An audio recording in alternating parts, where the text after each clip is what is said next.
Good morning, everybody. I hope everyone is doing well. Welcome to a new show the Rip City Rundown is putting on called Waking Up with West.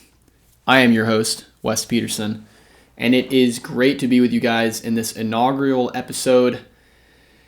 Whew.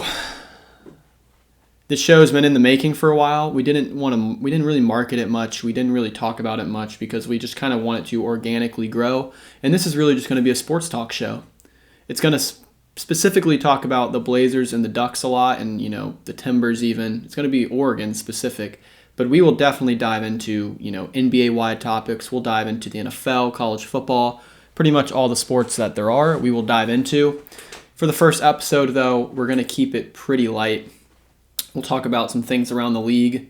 We'll talk about the in-season tournament and what my thoughts are on it. And we're going to talk about the college football playoff and how that can impact Oregon. Oregon's got a big game this week against USC in Autzen. So yeah, it's the first episode. Thank you guys for watching. I know this is going to be something different. For Rip City Rundown, we have our flagship Blazer podcast that we do every Tuesday nights, post Wednesdays. And we love doing that, but we kind of wanted a space. We wanted another avenue to kind of talk more about sports in general and kind of fire off some takes there. And we thought, having like a morning show would be a good way to do that. And the plan is to go Monday, Wednesday, Friday, those mornings, not every morning, but on the Monday mornings, Wednesday mornings, Friday mornings. And yeah, 3 times a week. We'll have some, hopefully as the weeks go on, you'll see some continuity from like every Friday episode we do this, or every Monday episode we do this. You'll definitely see Cole and Cody hop in here as guests every now and then. You might even see some people that aren't on the Rip City Rundown podcast hop in here. It's just a way for us to kind of expand the channel a little bit and kind of move in a little bit of a different direction without sacrificing Rip City Rundown. So we will have Blazers talk on here a little bit. I'll usually kick the show off with, the Blazers, but the vast majority of the content here is going to be a little more generic and broad, which is good. So again, thank you guys so much for listening and watching. Let's start with the Blazers because the Blazers are kind of reeling right now, but it's what we expected. It's what we expected. The Blazers are, I believe, we're 3-5 now after the overtime loss to the Kings. Did not play yesterday on Thursday. When it comes to the Blazers, this is what I know. We had an awful loss to Memphis a few games ago. Scoring 2 points in the final 6 to 8 minutes. Guys, that's really, really poor. And I don't know. The vibes were high, coming off 3 straight wins, coming off a win in the in-season tournament over the Grizzlies, and then playing them again and being up about 11 or 12 in the fourth. And you throw it away. We followed that up with an overtime loss to Sacramento on Wednesday night. I'm curious as Blazer fans what people are feeling because personally, I've gotten a lot out of this season so far. Have there been ups and downs? Absolutely. Has Scoot Henderson looked not good at all? Absolutely. But on the flip side, you have some success stories so far. Toumani Camara is looking like a diamond in the rough. He is such he might be the most valuable player on this Blazer team right now. Not the best, but like in terms of the value he brings to the floor and how lineups are with him on the court versus off the court, he might be the most valuable player we have right now. And then Shane Sharp in his development has just been incredible. Shane Sharp, he's kind of been the topic of the podcast over at Rip City Rundown for a few episodes now at least. I mean, Sharp has shown me 2 things that I went into depth more on the Rip City Rundown podcast, but I'll bring here more in a general way. His playmaking has increased. Sharp is still trying to figure out who he is on the offensive end, especially when he's forced to be the decision maker and not a guy on the wing who can react to getting the ball and make a quick read, either drive or shoot. More rudimentary stuff in the league. When Sharp, maybe he's the ball handler in a pick and roll, or he's kind of the guy who's initiating the offense. He's shown me some playmaking in spots. It hasn't been exceptional by any means, but in spots, he's shown me playmaking that has me excited about his ability to get his teammates involved. And he's such a gifted scorer and shooter, and he's just gifted athletically that unlocking the playmaking part of his game could, send him to the stratosphere of stardom. That's something that is still developing, but I've seen bits and pieces of that I am very intrigued by. His 3-level scoring is the other thing I want to talk about. Shaedon Sharpe has shown an ability to shoot the 3, to get looks and get to his spots in the mid-range, and of course get to the glass. And if we can go 4-level, the dude can get to the free throw line too. Shaedon Sharpe is averaging clearly a career high in free throws so far because he's played 1 year prior to this, but still, Shaedon Sharpe is putting pressure on the defense all over the court. He's putting pressure on the defense horizontally, stretching the floor, to the 3-point line, also vertically, because we know how high he can get when he jumps. So seeing, and even on cleaning the glass, it might have been like 30-something percent, like high 30s, and then kind of like high 20s in terms of the distribution of where his shots are on the floor. It's very balanced from the rim, the mid-range, and the 3, which is what you want. You want to see a guy who is not overly dependent on just being a driver or just literally just a 3-point shooter. If you want to be a gifted offensive player, someone who can really make noise in the league, you have to be able to score at all 3 levels. And then the free throw line is a bonus. That's what Dame was so great at. Dame could have rough shooting nights and still put in 30. Like, that's how you get from the 22 a game to the 26 a game, is the free throw line. Especially when, you're not necessarily given free reign to take 30-plus shots a night like Dame was and other superstars are. So Shaedon Sharpe is kind of the star Blazer of the year so far, with Kamara slightly behind, because Kamara's defensive prowess has kept and really put the Blazers into a top half defense in the league, which is incredible considering where we've been in past years. We don't have to go into that, but the Blazers. That's the Blazers roundup. Let's jump into a little around the league. And as this show develops and as we get better at it and we have some more time to edit, I anticipate some, graphic changes, maybe even some little music or jingles kind of signify the shift. So let's jump into around the league. So let's start off with a little standings look. For all you standing watchers out there, as Blazer fans, I will not be looking at the standings that much this year. I'll start looking at it late in the year when I'm looking at what draft pick we could possibly get, which is tough. But in the Eastern Conference, I'll throw the standings up here on the screen. The 76ers lead the East, followed by the Bucks and the Celtics. If you ask me, if you ask anybody, those are the 3 teams in the East that have the best chance of getting out of the East. Cleveland at 3-5 and Miami at 4-4 is a little concerning, but Miami also had such a horrific start. In the Western Conference, Denver is up 8-1. They are 8-1, defending champs. They're going to do their thing this year. The Timberwolves and Mavericks looking good as well. And then at the bottom, the Grizzlies. What an abysmal start. And they really should be winless if the Blazers didn't just choke that game away. Then you have the Lakers, also a disappointing start. 0-5 on the road, which is going to lead me to something I'm going to do every Friday. Team of the Week. NBA Team of the Week. You're going to have one in the Eastern Conference, one in the Western Conference. Let's start in the Eastern Conference. The 76ers are the Team of the Week. You just saw in the standings, they are 6-1. They're 5-0 at home. They just played 4 home games in the past week or so. Won them all. Went 4-0 at home, 4-0 in their last 4. Joel Embiid has been playing like an MVP because, he has one of those. But 76ers coming off a 106-103 win against the Celtics, 146-128 against the Wizards, 112-100 against the Suns, 114-99 versus the Raptors.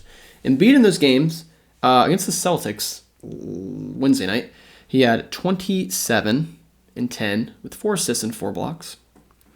Followed previously against the Wizards, 48 and 11, and then he's just a double-double machine. Joel Embiid's gravity, on the floor might be like the strongest gravity in the league. And what I mean by that is when he gets the ball, I don't think there's another player in the league that is able to suck the defense in more. And Embiid's willingness and ability to pass out of double teams and honestly score through double teams is what makes this team so good. Obviously, it's Embiid. But the other guy who has been a great fit around Embiid and who has been an exceptional player so far is Tyrese Maxey. Tyrese Maxey is kind of the guy who was the third option between Harden and Embiid. He was a little, I don't know, not shoved away a little bit, but he wasn't really able to, flourish and really play without any constraints or play without any, limits on him. Kind of like we're seeing Tyler Hero in Miami right now, who Blazer fans will know. Miami fans wanted us to have him really badly because, he's a good offensive player. But, Tyler Hero is averaging like 25 right now. But it's because of he really has no limits. He can get a shot whenever he wants. He has that freedom on that side of the floor. And Maxey is starting to have that freedom. And he's starting to look like a great fit next to Embiid, kind of be the guy who can shoot the three, the kind of the jitterbug, athletic one who can get all around the floor, play off of Embiid.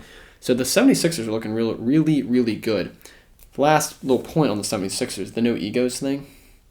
I don't know if you guys saw this, but I wrote in my notes, no egos. And Joel Embiid, pretty much, I don't know what the question was exactly, but he said, there are no egos on this team anymore. And clearly, this is clearly a shot at Mr. Harden, who's now in LA with the Clippers. But vibes in the 76ers locker room seem to be high because I think they've realized that they can still accomplish all their goals without a player like James Harden. And you could argue Tyrese Maxey is better than James Harden. You really could. I don't think that's a crazy argument right now. But just, the aura of James Harden and what he's done and the accolades he's received, you could be like, well, we just lost James Harden, we're going to take a step back because he's super talented. But I think the cohesiveness of their locker room is just only going to get better.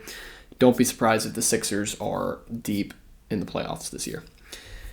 The team of the week in the West, the Minnesota Timberwolves. Let's talk about the Timberwolves.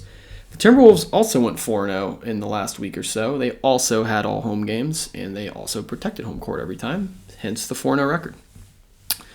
They beat a CJ McCollum-less Pelicans team last time out, 122-101. Get better soon, CJ, from a Blazer fan. They beat Boston in overtime in a great game, 114-109. Then they blew out the Jazz, 123-95, and beat the Nuggets by 21, 110-89. Those are some good wins. The Celtics and the Nuggets, I get they're at home, but Celtics-Nuggets can easily be the finals this year, and I think a lot of people know that. So they were, the Timberwolves this week were easily the runaway team of the week for me, because of, the strength of their wins and also the way Anthony Edwards has played. 26 against the Pelicans, 38 against the Celtics, 31 against the Jazz, 24 against the Nuggets. That Celtics game in overtime, 38 points. I think he had 9 rebounds and 7 assists too. So he's not just a scorer. But Anthony Edwards is playing like a top 10 player right now. I'm not saying he is a top 10 player. I'm saying he's playing like a top 10 player. I'm interested to see what the Timberwolves will look like come February, come post All-Star break, because the Cat and Gobert tandem has definitely had its rocky moments. I've seen Cat pop up in trade rumors for a while. You got to think the Timberwolves keep Gobert for a little bit just because of the price they had to pay to get him. They're going to stay invested in him for a while, just because it would be a horrible look to get rid of Gobert after giving up the haul you did for him. So the question for the Timberwolves is if Cat and Gobert can gel and they can play as a top front court, this team could go deep in the playoffs, definitely. And Anthony Edwards playing like a top 10 player only helps that, because he is he's the go-to bucket getter in crunch time. And obviously he is, but Cat might be able to get buckets as good as Anthony Edwards, but Cat's not going to be your clutch time player or your closer. Cat, settles into a supplementary role when it gets late in the game like that. And when you're in the playoffs, and I anticipate the Timberwolves to make the playoffs after this hot start, you need guys who can go one-on-one and get you a bucket. Anthony Edwards can do that. The one thing I worry a little bit about Anthony Edwards is in the past, his shot selection has not been great. He sometimes can, I don't know, to me, he seems like one of the players that is a big like heat check guy, so he'll take some ill-advised shots sometimes. But the way he's played in the past 4 games, and honestly, to start the season, has been nothing short of fantastic, and I can only give him props right now. Let's move on to the loser. The 2 losers of the week. Loser in the West and the loser in the East. The loser in the East, to stay chronological, whatever you call it, are the Pistons. They lost by 2 against the Bucks the other night, and then they lost by 11 to the Warriors before that, 9 to the Pelicans, 9 to the other bad team in the West, the Blazers. Pistons just don't move me. The Pistons are such a weird squad right now because Cade Cunningham has been balling. Asar Thompson has been one of the best rookies so far outside of Wembanyama, and they still just can't get any traction or any like upward movement in this rebuild. You can only stay in the talent accumulation stage for so long before you actually have to like put it together and put together a cohesive roster. Like, is Isaiah Stewart the answer there? I just don't think so. Clearly James Wiseman is probably not, but Jalen Duren might be the answer, but they're still just so young and they don't have any veterans that it's hard for me to see them getting out of the basement this year. And they've been in the basement for a while. And so I put a team to compare the Pistons to, or what the Pistons should be doing, and that's the Rockets. Yes, the Rockets are bad, but you can see the Rockets are trying to get veteran guys to expedite the rebuild a little bit and get the young guys in Houston, to get them to see what it takes to win. Because I'm sorry, the Jalen Green, Josh Christopher, Josh Christopher's not on the team anymore, which we know why. But like when your vets in the locker room are like, sure, you had Boban, which is good, but like Josh Christopher, Jalen Green, Jabari Smith Jr., Kevin Porter Jr., like there is no accountability in that locker room. I think we know that. So seeing the Rockets go get Fred VanVleet, go get Dillon Brooks. I know Dillon Brooks has a spicy personality, to say the least, and he's very splits the line between you either love him or you hate him, and most people don't like him. So I would like to see the Pistons get some vets. I would like to see the Pistons get, and I know they have Alec Burks and I know they have Bogdanovich, but I'm talking about like Fred VanVleet's on another level than those guys in terms of scoring the ball, and Dillon Brooks, like, as much as you might not like him, he's kind of a culture-building guy because he gives a damn. He cares. Pistons, though, don't move me. They're the loser of the week. The Lakers are the loser of the week in the West. The Lakers are 3-5, and they don't look that great. They're 0-5 on the road so far. They're coming off an absolute shellacking against the Rockets, 128-94. Lost by 1 to the Heat, and then 9 to the Magic.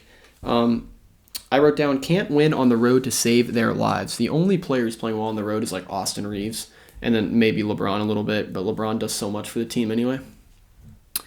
Anthony Davis, I swear I see him in street clothes more than in a uniform, which is unfortunate because, this team needs Anthony Davis to do what they want to do, especially deep in the playoffs.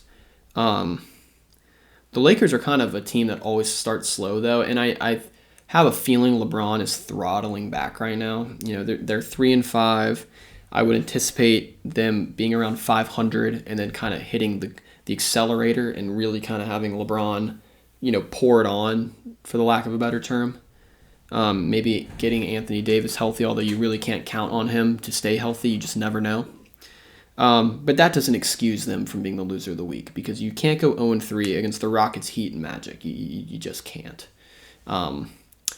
That should be a win on the schedule somewhere in there, and I think everyone would agree with that.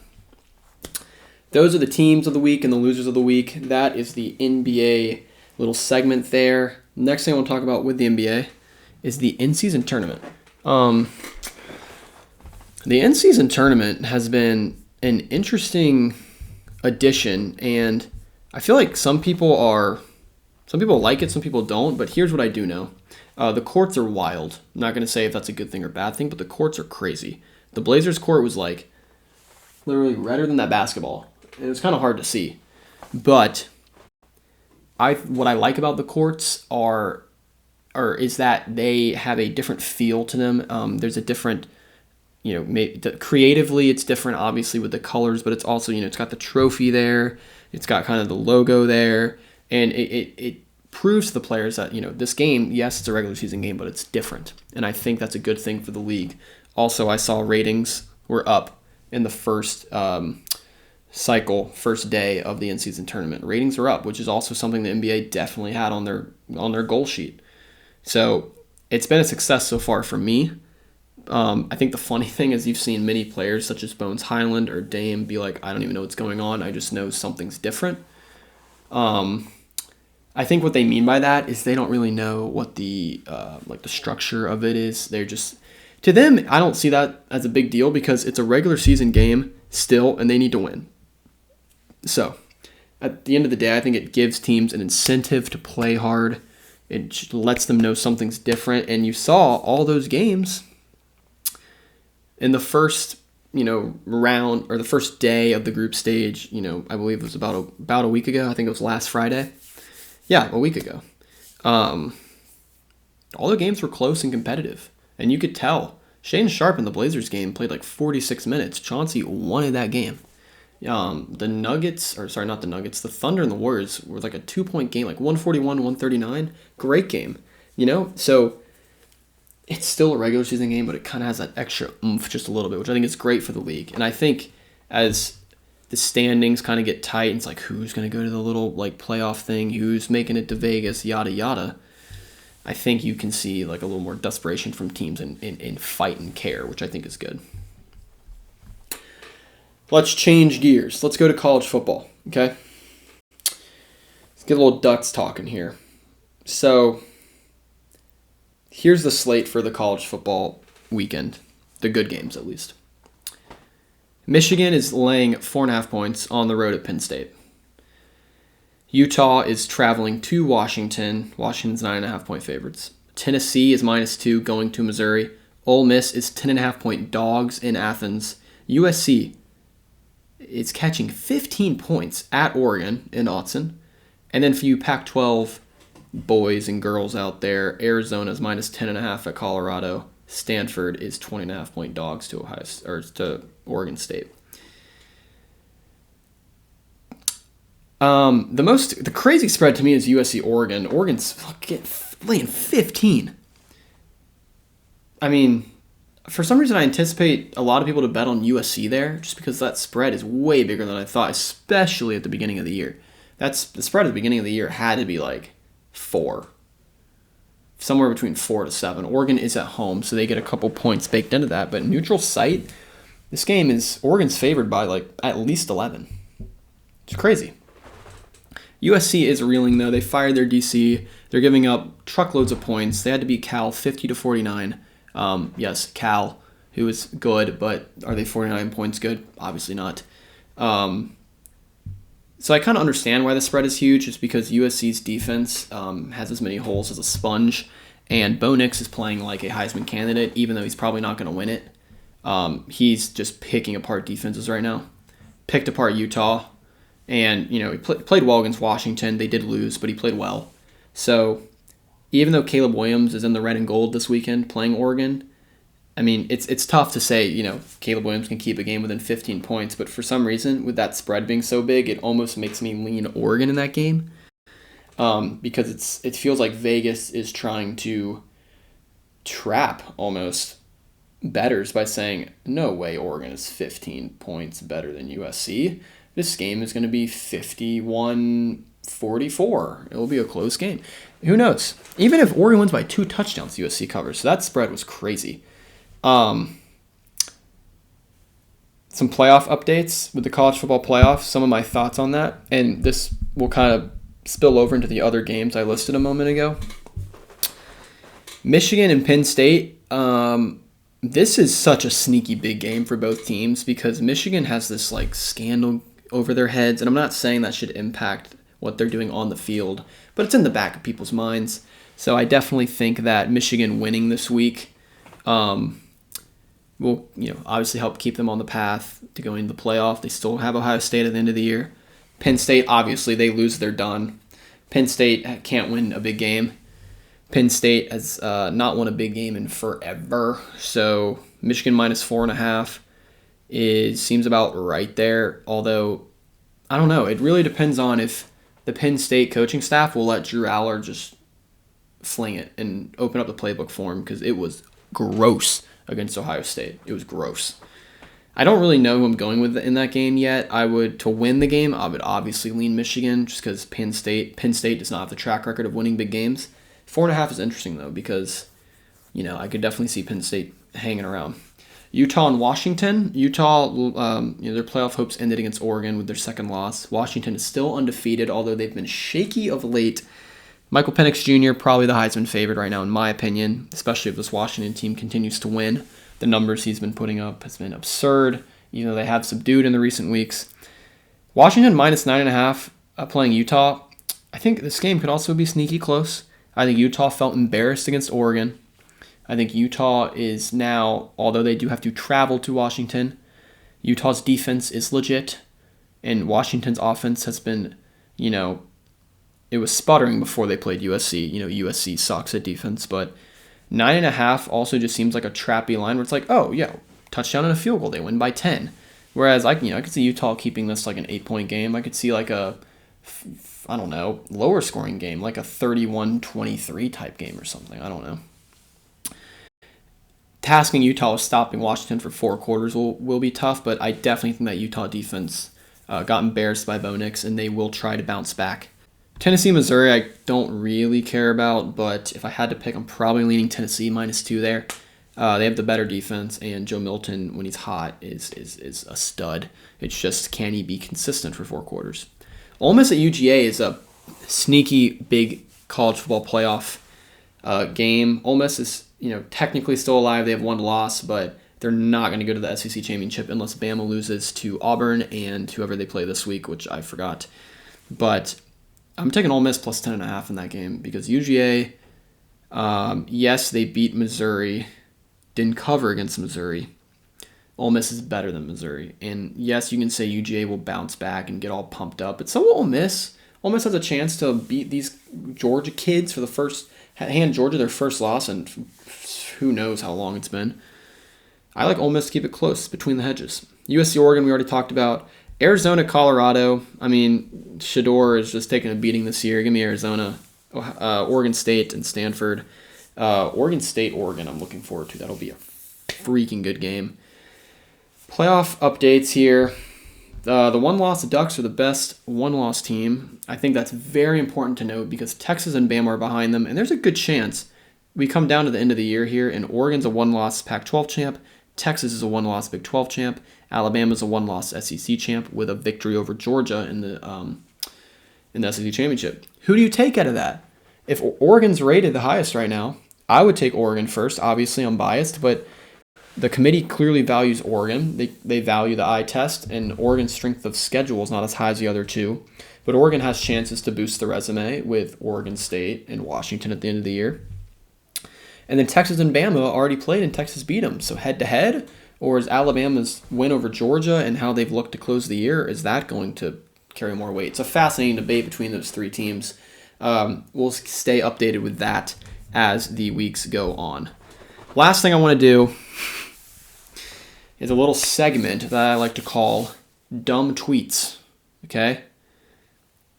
They're not all going to be tweets. Some are going to be like comments, like YouTube comments and stuff, but it's still pretty funny. I have 3 for you guys today. These are all Blazer related, since we'll start. The first one up on the screen. RM Lighter says, Simons and Scoot already sitting out, ? This league has gotten so soft. They're hurt. Anthony Simons has a torn ligament in his thumb, and Scoot is hurt. Okay, Scoot hurt his ankle or his knee, and his whole lower leg is hurting. And he's not been good, but that's besides the point. Dumb comment. Dumb comment. Sometimes I feel like these people just say this to get attention. Next one on the screen. Scoot, the generational bust, Henderson. Already on injured list, while the person people labeled as injury prone has played all his regular season games and averaged 20 points per game in San Antonio. Sir, it's been 8 games of Scoot Henderson's career. The generational bust is a little over the top and quite dumb in my opinion. I can think of many more generational busts than Scoot Henderson, and give him time. That's a dumb tweet. Dumb comment. The last one. Kaiguya Shinomiya-BE5RG Berg with a 5 says, Ayton is such a bum. This guy is getting exposed here now that he doesn't have good point guards like Rubio or CP3 spoon feeding him. So Ayton's a bum, but he leads the league in rebounding. And he's been a good defender this year. He's in like a high percentile in defense. He actually gets steals this year. He's been a bum. I guess you're saying offensively he's been a bum, but I don't know if you watch Portland games, but Ayton's a better finisher than Nurk, and that's just a fact. In fact, I've seen many people in Phoenix say they would like Eubanks to start over Nurk. So for Ayton being a bum but leading the league in rebounds, something doesn't add up there. Dumb tweet, dumb comment. That's the end of that segment. That's probably my favorite segment because there's some dumb comments out there. Thanks, guys, for watching. That was the inaugural episode of Waking Up with West, your morning sports show. Kind of get some whip-around coverage of everything, some little tidbits from teams. I don't want to overwhelm you because it's going to be 3 times a week. I'm at like 30 minutes right now, but I want to keep it right around 30 minutes on your way to work, or maybe at your job in the morning, or maybe even when you wake up. Pop in the AirPods, pop it on the radio, listen to me, listen to my thoughts, because we are Blazer fans, but we have a pulse around the league and around college football and around all the other sports. And if you guys have any good takes, if you guys want to even join the show, comment down below. Maybe we can get that to happen. So thank you guys for watching the inaugural episodes that are right that time. And hopefully the show will take off and you guys will enjoy it just as much as I enjoy talking to you guys. So thanks so much. We'll see you next time.